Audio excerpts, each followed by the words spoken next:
Desonerações da folha de pagamento de empresas de 56 setores da economia. Pose para foto em um disputado café da manhã. Sinal de cardápio indigesto pela frente. E para o governo foi mesmo. Empresários dos 56 setores afetados pelo aumento de até 150% na folha de pagamento apresentaram ao vice-presidente e articulador político do Planalto uma alternativa. Todos aceitam pagar 50% a mais de impostos de maneira linear. O projeto em discussão no Congresso prevê faixas diferentes, que variam de 1% a 4,5%, dependendo da produção e do número de empregos. Estamos aqui para concordar com o aumento do imposto, mas de uma forma justa e linear, um pouco para cada um, e não pesando sobre as costas apenas de alguns poucos. A mudança reduziria a arrecadação de 15 para pouco mais de 12 bilhões de reais por ano. Mas antes mesmo de uma resposta oficial do governo, o presidente aqui do Senado dava sinais de que já passou da hora da votação da proposta. Renan Calheiros definiu o projeto como um cadáver insepulto. O presidente da Câmara criticou a política econômica do governo, que, segundo ele, penaliza os contribuintes. Que não queiram resolver os problemas de caixa gerados pelo processo atual, impondo ao contribuinte mais um sacrifício disfarçado de simplificação do ambiente econômico.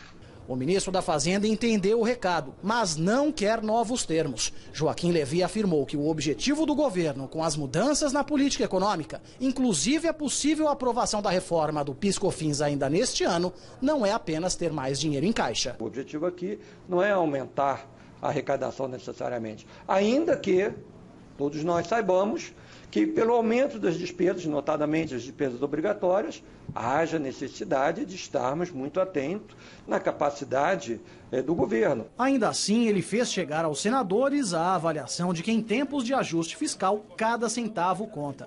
Agora, o projeto que aumenta os impostos sobre a folha de pagamento das empresas está trancando a pauta do Senado. O apelo do ministro deu certo. Apesar da pressa do governo, a votação da proposta ficou para esta quarta-feira. Já a oposição afirma que elevar os impostos agora significa mais desemprego. As empresas fizeram o seu planejamento financeiro, terão que recuar de uma série de medidas e a proposta que vem da Câmara, insisto, ela é recessiva e ampliará ainda mais o desemprego. A proposta está na fila do plenário desde julho. O dia foi de longa negociação entre líderes de partidos para votar uma das pautas bomba na Câmara, a proposta que aumenta a correção do fundo de garantia. O relator do projeto sugeriu que o reajuste seja escalonado até 2018, mas o governo quer esticar o prazo por até 8 anos. Como não conseguiu tirar da pauta da Câmara o projeto que reajusta o saldo do FGTS pelo índice da poupança, perto de 6% ao ano, não sobrou outra alternativa ao governo a não ser negociar. Diálogo, diálogo, diálogo. Pacificar a relação e discutir as matérias de interesse do país. E essa é uma matéria que envolve milhões, envolve programa como Minha Casa e Minha Vida, envolve o governo, envolve o país. O governo teme que a mudança no cálculo aumente a prestação da casa própria, principalmente do Minha Casa Minha Vida, para evitar prejuízos ao programa, que é a menina dos olhos da presidente Dilma. A equipe econômica deve aceitar a proposta apresentada pelo DEM, que tem apoio do PMDB e do PSDB. Em vez de um impacto de 2,5 bilhões de reais ao ano, já a partir de 2016, o rendimento aumentaria de forma escalonada ao longo dos próximos 3 anos.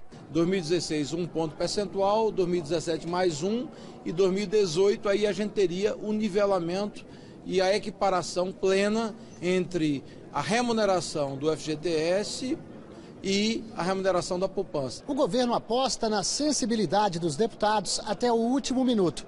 Além de preservar o Minha Casa Minha Vida, o objetivo do Planalto é evitar que o aumento das despesas anule o esforço do ajuste fiscal já aprovado aqui na Câmara no primeiro semestre. Outro projeto que não tem apoio do governo deve ser votado em segundo turno, nesta quarta-feira. A emenda que reduz a maioridade penal de 18 para 16 anos em casos de crimes hediondos.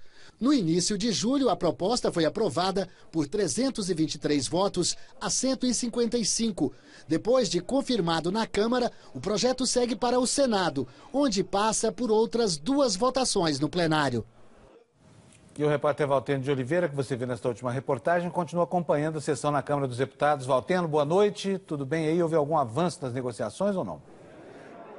Tudo indica que sim, Fábio Panudo. O deputado Rodrigo Maia, do Democratas, está lendo nesse momento no plenário da Câmara algumas sugestões que fez ao projeto, mas um pouco ainda distante do acordo do governo. O que o deputado propôs é fazer essa correção do FGTS pelo cálculo da poupança, pelo índice da poupança, nos próximos 4 anos, começando no ano que vem com 4% e terminando em 2019 com 6%. O governo alega quer fazer isso num prazo maior, 8, 9, 10 anos até, e argumenta que precisa desses recursos para aplicar em programas sociais como Minha Casa Minha Vida. Mas aí o deputado Rodrigo Maia apresentou uma outra alternativa, vinculando então esses recursos, 60% nos 2 primeiros anos, exatamente para esse programa do governo, e 50% nos próximos 2 anos, 2018, 2019, para recursos do Minha Casa Minha Vida. Não há acordo e tudo isso vai ser decidido mesmo no voto, provavelmente ainda nesta noite. Valteno de Oliveira, de Brasília, para o Jornal da Band. Você vai ver a seguir, começa a disputa pelas últimas 10 vagas na fase de grupos da Liga dos Campeões da Europa. Você vai ver os gols daqui a pouco no Jornal da Band.